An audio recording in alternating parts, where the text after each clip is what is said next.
मावळमध्ये बाभळीच्या झाडावर सुगरणीचे खोपे दिसून येत आहेत। सध्या तिचा विणीचा हंगाम असल्यानं अंडी आणि पिलांसाठी सुरक्षित घरटे बांधण्यात सुगरणी व्यस्त झाल्यात।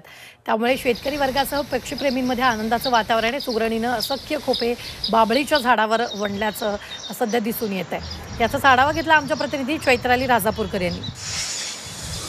पावसाळा सुरू झाला की सुगरण पक्षाच्या विणीचा हंगाम सुरू होतात असं म्हटलं जातं आणि आपण पाहतोय मावळ तालुक्यामध्ये अशाच सुगरणीच्या या पक्ष्यांनी जे आहेत ते खोपा बनवायला सुरुवात केलेली आहे।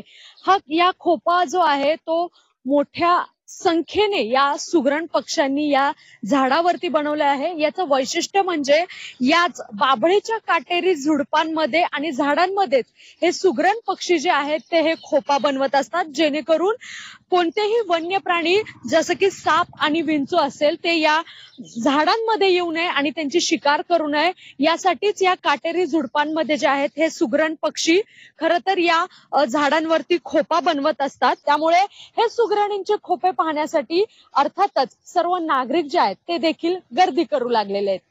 चैत्राली राजापूरकर, झी मीडिया, मावळ।